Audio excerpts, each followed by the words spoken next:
பிரியமான தேவனுடைய ஜனமே, வேளையிலே உங்கள் அனைவருக்கும் என் அன்பார்ந்த வணக்கம். கிறிஸ்துவின் நாமத்தினாலே அவருடைய பாதப்படியிலே அமர்ந்து அவரை நோக்கி கூப்பிடவும், அவருடைய மகிமையை பெற்றுக்கொள்ளவும், நாம் அவருடைய பாதப்படியிலே காத்திருக்கிறது எவ்வளவு பெரிய பாக்கியம். கடந்த வாரம் முழுவதுமாய் கர்த்தர் நம்மை கண்ணின் மணி போல பாதுகாத்து கொண்டார். இந்த நாளையும் கூட காணத்தக்க பெரிய பாக்கியத்தை கர்த்தர் நமக்கு அருளச் செய்த தயவுக்காக அவரை நாம் நன்றியோடு கூட ஸ்தோத்திரிப்போம். அவருடைய மகிமைக்கு வல்லமைக்கு எத்தனை ஸ்தோத்திர பலிகள் செலுத்தினாலும் கூட போதாது. அவருடைய கிருபை மகா பெரியது. அவருடைய வல்லமை மகா இரக்கமுள்ளதாக நம் மீது காணப்படுகிறது. நினைத்து பாருங்கள், உங்கள் வாழ்க்கையிலே கடந்த வாரம் முழுவதுமாய் கர்த்தர் மகிமையோடு வல்லமையோடு பாதுகாத்து கொண்டு ஆசீர்வாதத்தினால நிரப்பி ஆரோக்கியமுள்ள சரீரத்தை கொடுத்து நிம்மதியான வாழ்க்கையை நமக்கு வாரத்தை கடந்து வர கிருபை காட்டின தேவனுடைய மகிமைக்கு கொடான கொடி ஸ்தோத்திரம் என்று ஏறெடுக்க நீங்கள் அவரை நன்றி செலுத்தக்கூடியவர்களாக நிலத்திருப்பீர்கள் என்றால் மகிமையினாலே வல்லமையினாலே இந்த வாரம் முழுவதுமாய் அவருடைய இரத்த கோட்டைக்குள்ளே கர்த்தர் உங்களை மூடி மறைத்து பாதுகாத்து கொள்வார். அவருடைய மகிமுள்ள கரம் உங்களை ஏந்தி கொள்ள உங்களுடைய தேவைகள் ஒவ்வொன்றையும் கர்த்தர் பூர்த்தி செய்து தீர்க்க ஆயுசு நாட்களை கொடுத்து சந்தோஷப்படுத்த அவருடைய வல்லமைக்கு நாம் நன்றி செலுத்தி அவருடைய மகிமைக்கு நாம் சாட்சி உள்ளவர்களாக இந்த பூமியிலே வாழ்வோம் என்ற இருதயம் கொண்டவர்களாக நாம் அனைவரும் அவருடைய பாதப்படியிலே நிலைத்திருப்போம்.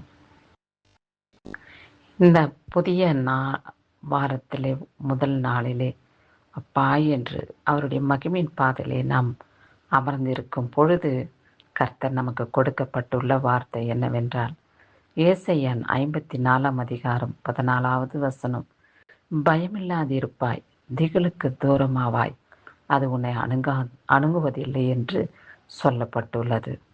நம்முடைய வாழ்க்கையிலே பலவிதமான பிரச்சனைகளின் நிமித்தமாக பயப்படும் காரியங்கள் நேரிடுகிறது. ஆமாண்டவரே, நான் எப்படி இந்த மனிதனுக்கு முன்பாக நான் வாழ முடியும்? ஏதோ உபத்திரமான வாழ்க்கையிலே நான் நிலைத்திருக்கிறேனே, எப்படி ஜீவிக்க முடியும் என்றெல்லாம் நாம் பயந்து நடுங்கிக் கொண்டு இருக்கின்றீர்கள் அல்லவா?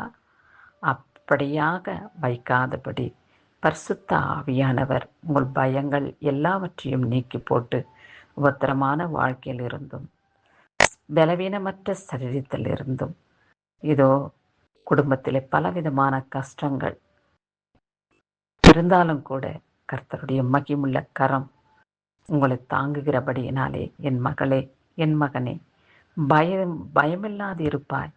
நீ திகில் அடைய வேண்டாம்.